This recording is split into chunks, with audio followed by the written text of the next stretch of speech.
Nacharam division అభివృద్ది నిధుల కేటాయింపుపై Congress BRS పార్టీల మధ్య మాటల యుద్దం కొనసాగుతోంది. భవానీనగర్లో బీఆర్ఎస్ నాయకులు అభివృద్ది నిధులు తమ వల్లే వచ్చాయని చెప్పగా, రాఘవేంద్రనగర్లో కాంగ్రెస్ పార్టీ అధ్యక్షుడు బండారం శ్రీకాంత్ గౌడ్ స్పందించారు. కాంగ్రెస్ ప్రభుత్వం నాచారం అభివృద్దికి నిధులు కేటాయించిందని చెప్పారు. ఉప్పల్ నియోజకవర్గ కాంగ్రెస్ ఇన్ఛార్జ్ పరమేశ్వర్ రెడ్డి చొరవతో ఈ నిధులు వచ్చాయని తెలిపారు. మా నాచారం డివిజన్ తరఫున మా నాచారం గ్రామం తరఫున నిజంగా అభినందన చేస్తున్నాం. ఇది కాదా మా క్రెడిబిలిటీ మీరు చేసిరంటారు కదా, మీరు చేసినవి కూడా చెప్పుకోండి, మేము వద్దంటలేము. మీరు ఏం చేసిరో మీరు చెప్పుకుంటున్నాము. మేము ఎక్కడ కూడా ఇక్కడ ఉన్న మా నాయకులతో ఒకటే మీ విన్నపం ఏం చేసినామంటే, మీరు అధికారంలో ఉన్నప్పుడు మేము ప్రోటోకాల్ పద్ధతిలో మేము ఎప్పుడు కూడా మేము అడ్డుకోలే. ఎందుకంటే మీకు ఉన్న ఇక్కడ బీఆర్ఎస్ నాయకులు చాలా మంది మాకు ఫోన్ చేసి, అన్న మరి ఆ ప్రోగ్రామ్ చేస్తున్నాం మీరు రారంటే, ఇంకో చూడన్నా ఆయన అధికారికంగా మనము ఎన్నుకోబడ్డారు కాబట్టి ప్రోటోకాల్ పంచాలి ఉంటుంది కాబట్టి, కానీ తొందరలో మాకు కూడా మంచి రోజులు వస్తాయి, ఖచ్చితంగా ఆ రోజు వచ్చినప్పుడు మేము కూడా వస్తామని చెప్పి చేసినాం. ఇవాళ అధికారం అంతా అయిపోయినాక ఎవరు మాట్లాడితే వాళ్ళు ప్రెస్ మీట్ పెట్టి ఎవరికి వాళ్ళు చిన్న చిన్న విషయాలకు మీరు ఎందుకు ఫ్రస్ట్రేషన్ అవుతారు? ఇవాళ మేము ఎవరికి అభిషేకం చేస్తున్నాము?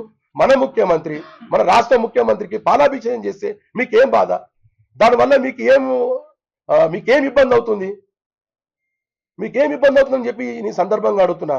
ఇవన్నీ పక్క పెడితే మేము రాబోయే రోజులలో కూడా ఇక్కడ ఉన్నది నాచారం డివిజన్ అభివృద్ధి కార్యక్రమం అనేది అందరం పూర్తి బాధ్యతగా మాకు భుజాలపై చేసుకుంటూ మేము పనిచేస్తామని తెలియజేస్తూ, అదేవిధంగా మరొక విషయం నేను 2 విషయాల్లో మాట్లాడి క్లోజ్ చేస్తాను. కాబట్టి ఇవాళ పెద్దలు స్వర్గీయ శ్రీ బండారి రాజిరెడ్డి అన్న గారు ఉప్పల్ కారిడార్కి వారి యొక్క పేరు పెట్టడం జరిగింది.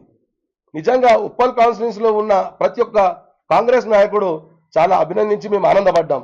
ఎందుకంటే వాస్తవానికి డే 1 నుంచి కూడా అన్నగారు మన కాంగ్రెస్ పార్టీకి ఎన్నో సేవలు చేశారు కాబట్టి మేము సంతోషించాం. కానీ గమ్మత్తైన విషయం ఏంటంటే, అవతల పార్టీ వాళ్ళు ఫోన్ చేసి, మీ పార్టీ వాళ్ళు ఫోన్ చేసి, అరే భయ్ మీ పార్టీ పేరు మీరు మంచి పెడుతున్నారు, మీకు ఇబ్బంది అంటే, మాకేం ఇబ్బంది అన్నా, మా గౌరవ ముఖ్యమంత్రి చెప్పింది ఒకటే, సీనియర్లకు గౌరవించి పార్టీ పట్ల ఎవరైతే కష్టపడతారో వాళ్ళకు నిజమైన న్యాయం జరగాలంటే, నిజమైన చేయాలంటే మీకు నిదర్శనం ఇవాళ ఉప్పల్ కారిడార్కి రాజిరెడ్డి పేరు పెట్టడం అనేది నిజంగా మా ముఖ్యమంత్రి గారికి నిజంగా నేను అభినందిస్తూ వాళ్ళకి నేను నిజంగా ధన్యవాదాలు తెలుపుతున్నాను. అదేవిధంగా రెండోది, ఇవాళ మాట్లాడుతురుగా, ఇవాళ మీరు అన్ని విషయాలుగా అన్ని నాచర ప్రజలు వింటురు, నాచర ప్రజలు అన్ని తెలుసు, ఎవరు ఎప్పుడు ఏం మాట్లాడతారు, ఎవరు ఎప్పుడు ఏం చేస్తారు అనేది. ఇది ఈ సభాముఖంగా నేను చెప్పేది ఏంటంటే, రేపు నాచారం డివిజన్లో అదేవిధంగా హెచ్ఎం డివిజన్లో రాబోయే రోజులలో కాంగ్రెస్ పార్టీ అనేది ఖచ్చితంగా జెండా ఎగరవేయబోతుంది. ఖచ్చితంగా రాబోయే రోజులలో కూడా కొబ్బరికాయ కూడా మేమే కొడతాము.